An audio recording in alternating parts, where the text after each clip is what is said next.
फ़ीमुल कुरआन सैयद अबुल आला मौदूदी सूरह नहल आयात 91 ता 95। आऊज़ु बिल्लाहि मिनश शैतानिर रजीम बिस्मिल्लाहिर रहमानिर रहीम।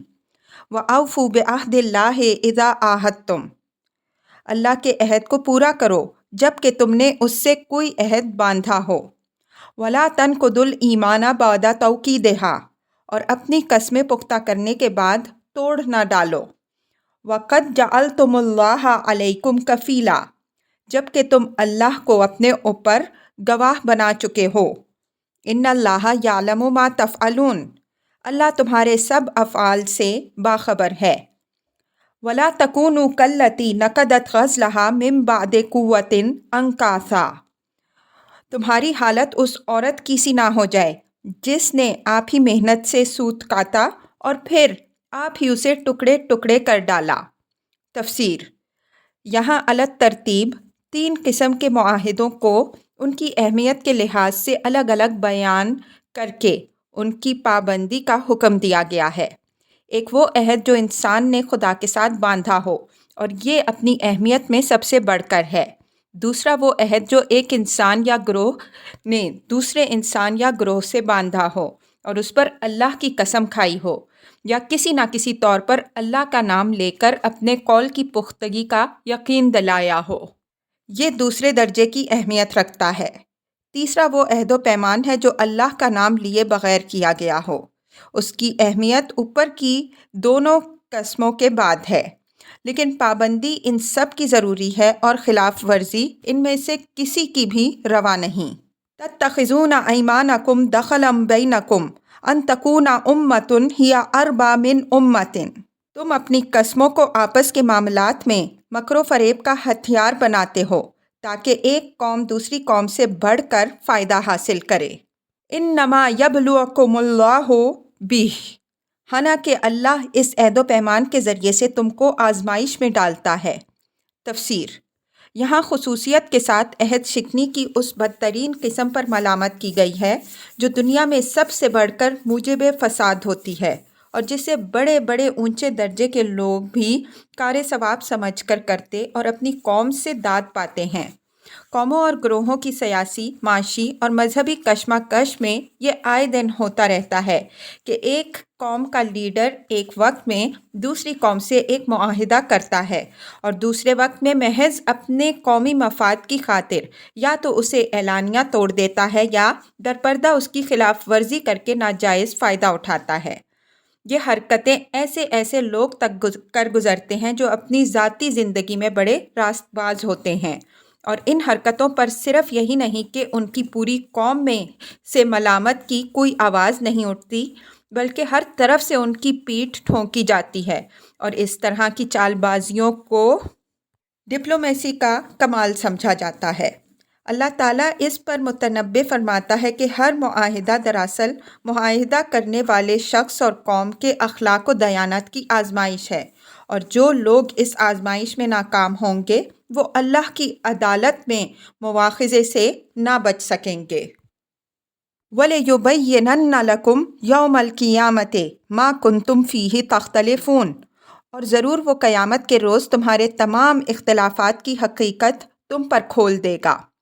तफसीर, यानी ये फ़ैसला तो क़यामत ही के रोज़ होगा कि जिन इख्तिलाफ़ात की बिना पर तुम्हारे दरमियान कशमकश बरपा है, इसमें बरसरे हक़ कौन है और बरसरे बातिल कौन। लेकिन बहरहाल ख़्वाह कोई सरासर हक़ पर ही क्यों ना हो, उसका हरीफ बिल्कुल गुमराह और बातिल परस्त ही क्यों ना हो, उसके लिए ये किसी तरह जायज़ नहीं हो सकता कि वो अपनी गुमराह हरीफ के मुकाबले में अहद शिकनी और किज़्ब व इफ्तरा और मकरो फ़रेब के हथियार इस्तेमाल करे। अगर वो ऐसा करेगा तो क़यामत के रोज़ अल्लाह के इम्तिहान में नाकाम साबित होगा, क्योंकि हक़ परस्ती सिर्फ़ नज़रिए और मकसद ही में सदाकत का मुतालिबा नहीं करती, तरीक़ेकार और ज़राए में भी सदाकत ही चाहती है। ये बात खुसूसियत के साथ उन मजहबी ग्रोहों की तनबीह के लिए फरमाई जा रही है जो हमेशा इस गलत फहमी में मुब्तला रहे हैं कि हम चूँकि खुदा के तरफदार हैं और हमारा फ़रीक़ मुकाबिल खुदा का बागी है, इसलिए हमें हक़ पहुँचता है कि उसे जिस तरीके से भी मुमकिन हो ज़क पहुँचाएँ। ہم پر ایسی کوئی پابندی نہیں ہے کہ خدا کے باغیوں کے ساتھ معاملہ کرنے میں بھی صداقت، امانت اور وفائے عہد کا لحاظ رکھیں۔ ٹھیک یہی بات تھی جو عرب کے یہودی کہا کرتے تھے کہ لیس علینا فی الامیین سبیل، یعنی مشرکین مکہ کے معاملے میں ہم پر کوئی پابندی نہیں، ان سے ہر طرح کی خیانت کی جا سکتی ہے۔ جس چال اور تدبیر سے بھی خدا کے پیاروں کا بھلا ہو اور کافروں کو زک پہنچے وہ بالکل روا ہے، اس پر کوئی مواخذہ نہ ہوگا۔ وَلَوْ شَاءَ اللَّهُ لَجَعَلَكُمْ أُمَّةً وَاحِدَةً، اگر اللہ کی مشیت یہ ہوتی کہ تم میں کوئی اختلاف نہ ہو تو وہ تم سب کو ایک ہی امت بنا دیتا۔ تفسیر: یہ پچھلے مضمون کی مزید توضیح ہے۔ اس کا مطلب یہ ہے کہ اگر کوئی اپنے آپ کو اللہ کا طرفدار سمجھ کر بھلے اور برے ہر طریقے سے اپنے مذہب کو، جسے وہ خدائی مذہب سمجھ رہا ہے، فروغ دینے اور دوسرے مذاہب کو مٹا دینے کی کوشش کرتا ہے تو اس کی یہ حرکت سراسر اللہ تعالیٰ کے منشا کے خلاف ہے، کیونکہ اگر اللہ کا منشا واقعی یہ ہوتا کہ انسان سے مذہبی اختلاف کا اختیار چھین لیا جائے اور چار و ناچار سارے انسانوں کو ایک ہی مذہب کا پیرو بنا کر چھوڑا جائے، تو اس کے لیے اللہ کو اپنے نام نہاد طرفداروں کی اور ان کے ذلیل ہتھ کنڈوں سے مدد لینے کی کوئی حاجت نہ تھی۔ یہ کام تو وہ خود اپنی تخلیقی طاقت سے کر سکتا تھا۔ وہ سب کو مومن و فرما بردار پیدا کر دیتا اور کفر و معصیت کی طاقت چھین لیتا، پھر کس کی مجال تھی کہ ایمان و طاعت کی راہ سے بال برابر بھی جنبش کر سکتا۔ وَلَٰكِن يُضِلُّ مَن يَشَاءُ وَيَهْدِي مَن يَشَاءُ، مگر وہ جسے چاہتا ہے گمراہی میں ڈال دیتا ہے اور جسے چاہتا ہے راہ راست دکھا دیتا ہے۔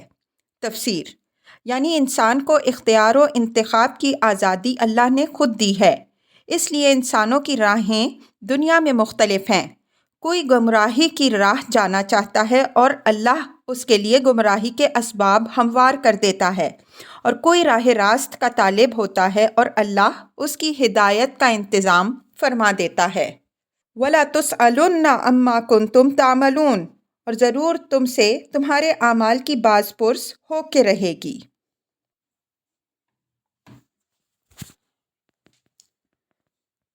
وَلَا تَتَّخِذُوا أَيْمَانَكُمْ دَخَلًا بَيْنَكُمْ فَتَزِلَّ قَدَمٌ بَعْدَ ثُبُوتِهَا، اور اے مسلمانوں، تم اپنی قسموں کو آپس میں ایک دوسرے کو دھوکہ دینے کا ذریعہ نہ بنا لینا، کہیں ایسا نہ ہو کہ کوئی قدم جمنے کے بعد اکھڑ جائے۔ تفسیر: یعنی کوئی شخص اسلام کی صداقت کا قائل ہو جانے کے بعد محض تمہاری بد اخلاقی دیکھ کر اس دین سے برگشتہ ہو جائے اور اس وجہ سے وہ اہل ایمان کے گروہ میں شامل ہونے سے رک جائے کہ اس گروہ کے جن لوگوں سے اس کو سابقہ پیش آیا ہو ان کو اخلاق اور معاملات میں اس نے کفار سے کچھ بھی مختلف نہ پایا ہو۔ وَتَذُوقُوا السُّوءَ بِمَا صَدَدتُّمْ عَنْ سَبِيلِ اللَّهِ، اور تم اس جرم کی پاداش میں کہ تم نے لوگوں کو اللہ کی راہ سے روکا برا نتیجہ دیکھو۔ وَلَكُمْ عَذَابٌ عَظِيمٌ، اور سخت سزا بھگتو۔